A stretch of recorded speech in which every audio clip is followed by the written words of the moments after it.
Hello and welcome back to the Shakey Sonnet Show. I am Tootight Lautrec, the drag laureate of the Sonnetarium, and here we are once again in the Sonnetarium at the bottom of the down staircase in the permanently sequestered remainder section of an unnamed local library which may or may not have a couple of lions couchant stretched out on the front steps, looking just a little bit dizzy after reading Sonnets 135 and 136. And you'll see why shortly.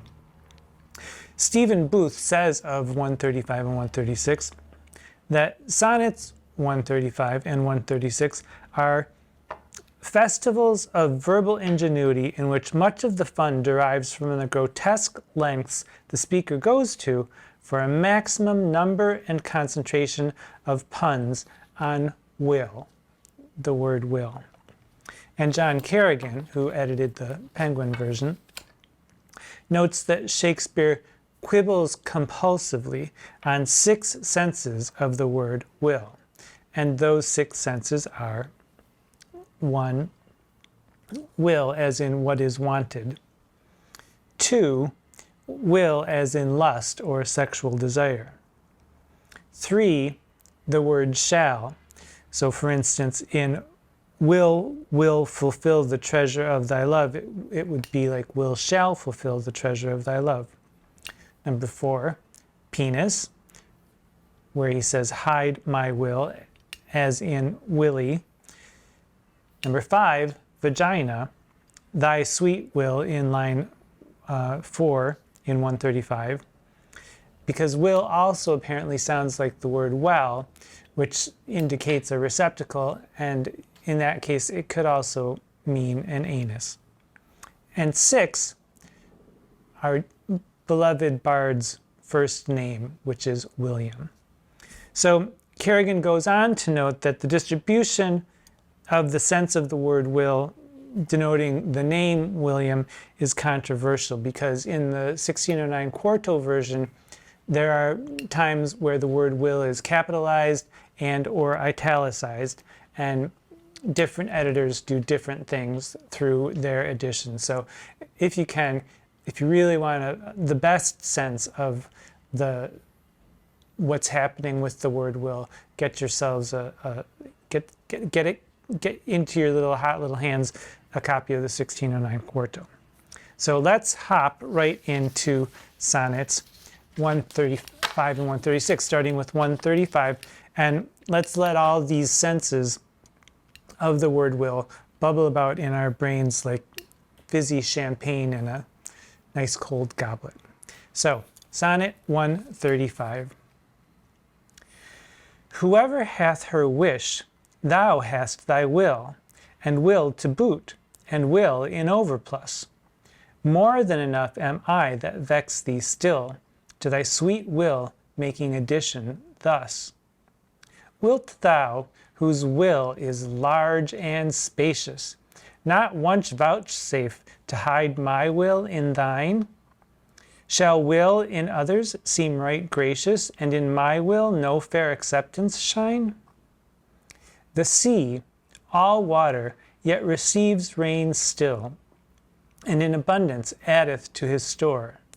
So thou, being rich in will, add to thy will one will of mine, to make thy large will more. Let no unkind, no fair beseechers kill. Think all but one, and in me, and me in that one will. So I slipped up a little bit there, but if you're reading along, you will have caught it. So in the first quatrain, whoever hath her wish, we have a gender, whoever hath her wish, thou hast thy will, and will to boot, and will in overplus. So of all the things that any woman might ever want, you have it right here, right now, namely me, will. You've got it. Here I am right now. And will to boot, and will in overplus. More than enough wills. All of this indicating that maybe you want too much, possibly you're a size queen, which, okay. 3, you have more than one will, meaning you have more than one desire. You've got many, many desires, and the narrator, seems to be ready to fulfill them all. Or possibly you have more than one man's willy available to you. Or the 4th possibility, there are other men in your life and in your bed whose names are Will. I'm not the only Will in the neighborhood, apparently. So, and then to thy sweet will making addition thus, I'll add even more will to your will. Me, William, my Willie. So the first quatrain is really quite clever in that it performs exactly what it says in giving will in over plus as a word. And then we move on to the second quatrain. Wilt thou whose will is large and spacious? And to all the puerile school children out there, here you go. And here again we see will as in all manner of genitalia. Size queens out there, welcome. Do you like big wills and you cannot lie? Well, here's a sonnet just for you. Large willies and big butts, hide my willy in your will or in your well, and, wilt thou whose will is large and spacious not once vouchsafe to hide my will in thine? Shall will in others seem right gracious, and in my will no fair acceptance shine?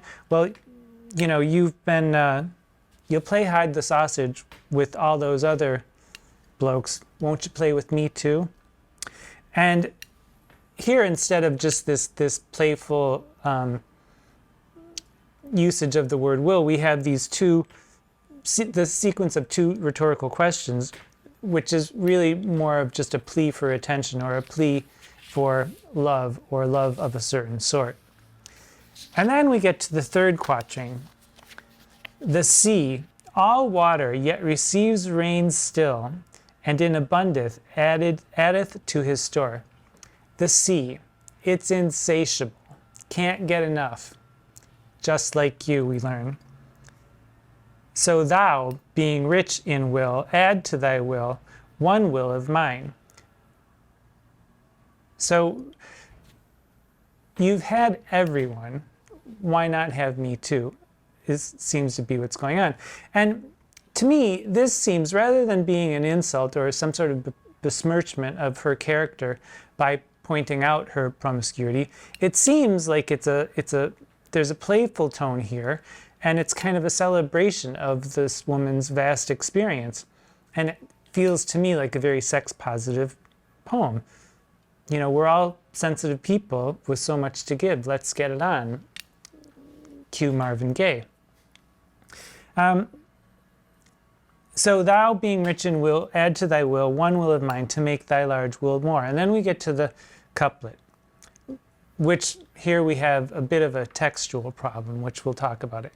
Let no unkind, no fair beseechers kill. That's kind of a confusing line. Let no unkind, no fair beseechers kill. Think all but one, and me in that one will. So, let no unkind.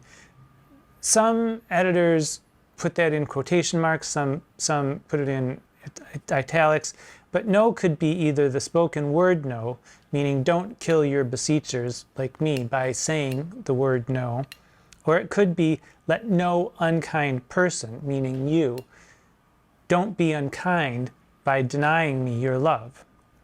Or there's a possibility that it could be a terminal, there could be a terminal ne after the second no. So let no unkind no, it could be a typographical error where it should be ne, which apparently sometimes denoted ness. So let no unkindness on your part kill your beseechers. Me again. Then, in line 14, he collapses all the plural beseechers into one beseecher, himself. Think of all of your beseechers. Think all but one. Think of all of them as just one. And in that one, one me. Think of all of your beseechers as only one beseecher, I'm your beseecher, I'm your everything. If you let me in, I am will I am. And, you know, if we're going to talk about will I am, you can't help but hearing what you're going to do with all that junk inside that trunk. And, you know, the black-eyed lady sounds a bit like Fergie possibly saying, I'm a get you drunk, get you love drunk off my humps. Because she got some humps, apparently, her large and spacious wills. I'll link the Black Eyed Peas just for you youngsters out there for whom that's ancient history. But then we continue on to Sonnet 135, or sorry, 136, where the hijinks continue. Sonnet 136. If thy soul check thee that I come so near, swear to thy blind soul that I was thy will, and will, thy soul knows, is admitted there. Thus far my love suit, sweet, fulfill. Will fulfill the treasure of thy love. I fill it full with wills, and my will one. In things of great receipt with ease we prove, among a number one is reckoned none. Then in the number let me pass untold, though in thy store's account I one must be. For nothing hold me, so it please thee hold that nothing, me, a something, sweet, to thee. Make but my name thy love, and love that still, and then thou lov'st me, for my name is will. Okay. So first quatrain, if thy soul check thee that I come so near. If you have any qualms about letting me in, and yes, I mean all the way in, just remember, swear to thy blind soul that I was thy will. Just remember that I was the one that you wanted once, and you know you want me again. So, and will thy soul knows is admitted there. Thus for love, my love suit, sweet fulfill. I love line 4. Thus far, for love, my love suit, sweet fulfill. The far and the for and the two loves and the suit and the sweet and the full and the fill. It's very playful, and we've got this playfulness between the word love suit and sweet, and sweet could denote you are my sweet, you are my sweetness, sweetie. My love is sweet is the second possibility, or my love suit, which is my pleas for attention, or my love suit, which, you know, happens to look an awful lot like my birthday suit, is sweet. Second quatrain. And we get down to the nitty-gritty here. The playfulness continues. Will fulfill the treasure of thy love. I fill it full with wills, and my will one. There's no doubt about the sexual implications here. Everybody can see it, I'm sure. You've had everyone else. What's one more? I'm right here. Kerrigan says that regarding the playfulness of the word fill here, not only that it works because it rhymes with will, but Kerrigan says of the lines with fill that they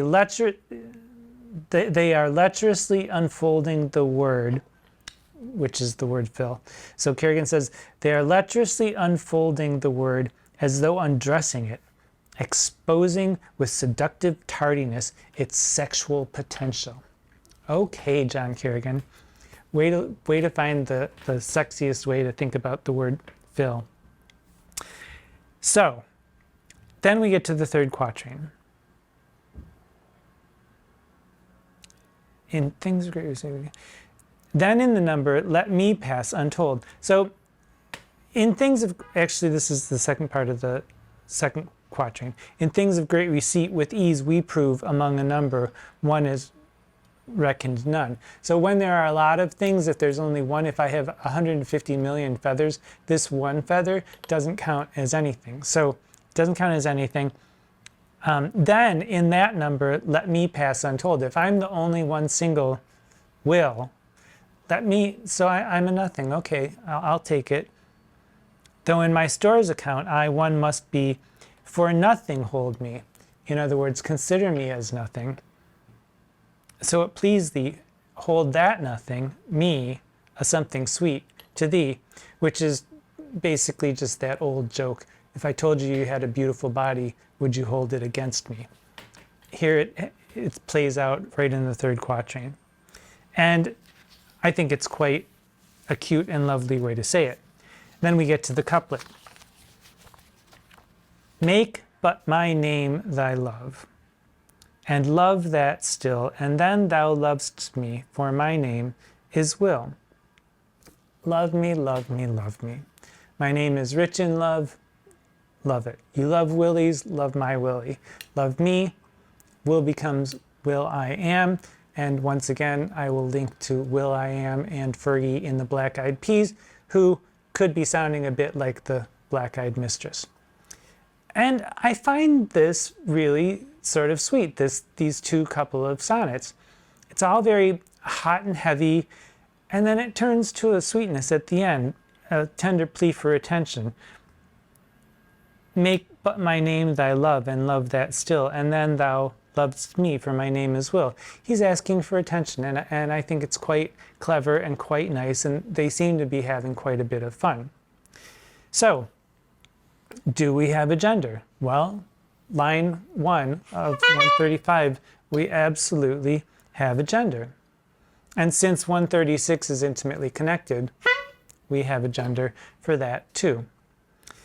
Dramatically, where might this fit into the plays, for instance?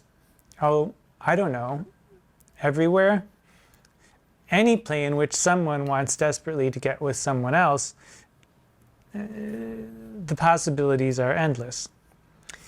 Narratively, okay, they're having fun. There's no jealousy. Apparently, there are no puritanical judgments. If we think of this narrator with the new beloved, this new black-eyed mistress, it's still the beginning of their relationship, and it's all good fun. So far, so good. Let's see how long that lasts. Stay tuned. Meanwhile, if wonder is willing, and the willing is wonderful, pay it the attention it deserves. Until next time, I am Tootight Lautrec.